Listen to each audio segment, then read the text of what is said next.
Let's welcome in now constitutional law attorney and former legal counsel to President Trump, Jenna Ellis, also Newsmax contributor. Hey, Jenna. Good to see you, John. All right, so my question for you is, where's the beef? I mean, there is nothing really in so far what Bruce Reinhart is willing to unseal that's going to lead us to where we want to go on this. We don't have the information, the crux of why this raid needed to happen, when it happened. So I think a lot of people are going to be less than satisfied with the results here. Of course, and they should be, because the affidavit is what would tell everyone what was the basis that the government alleged that they have probable cause here. And so if the affidavit is redacted, as Alina Habba said, to just show a page number, then that's really nothing that gives the American people any sort of confidence that this wasn't just a pretext to go in for something else. But interestingly, Real Clear Investigations had a report out this morning that alleges that the same FBI investigation division that was involved in Crossfire Hurricane, some of those same people are involved now in this particular FBI raid. And if that is true, that raises even more questions about the legitimacy of this investigation. So I think it's incumbent upon Judge Reinhart to not only look at this in an unbiased fashion if he possibly can, but to assure the American people that this will move forward with transparency and without any bias. And Merrick Garland even promised the American people that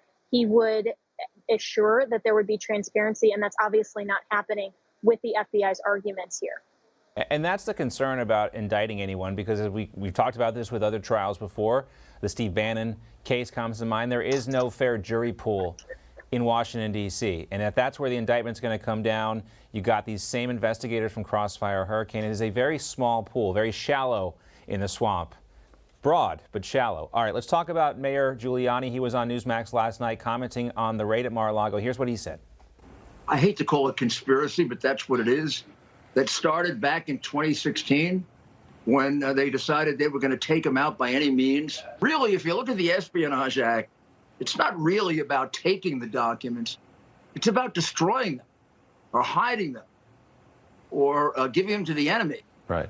It's not about taking them and putting them in a place that's roughly as safe as they were in the first place. And so that's the thing, Jenna. If they were so concerned about that part of it, which doesn't seem like they were, why did Merrick Garland wait? And also, I wanted to ask you this. Joe Biden's pretty quiet about this. I think this is partly because they want to maintain this idea that the DOJ is independent from the White House. But do you also think that might be because there's political ramifications here and the American public smells what's going on and they don't like it either? Absolutely, there are political ramifications. And the poll that you alluded to in the opening just shows that the American people are more motivated than ever to come out and vote for true conservatives and people who understand that the rule of law means genuine equal protection, not that anyone is above or below the law. And so Joe Biden, I mean, what can he really say here? Because if he comes out and makes any sort of statement, the American people really don't believe that he wasn't read in, or at least anyone in his administration that's actually the decision maker. A lot of us, myself included, don't believe that he's actually the decision maker in the White House. But there are so many questions here, and none of them are good ultimately for Democrats. All right, Jenna, let's talk a little politics. I want to ask you about Senate Minority Leader Mitch McConnell and his uninspiring outlook for the midterms. Here he is. Yeah, I think that there's probably a greater likelihood the House flips than the Senate. Senate races are just different. They're statewide. Candidate quality has a lot to do with the outcome. Candidate quality has a lot to do with the outcome. I tweeted this, Jenna. Leader McConnell knows he'll be challenged from the right if the GOP takes control of the Senate. He sounds there in that clip like he'd rather have Democrats win in Arizona and Georgia and Pennsylvania than face that challenge.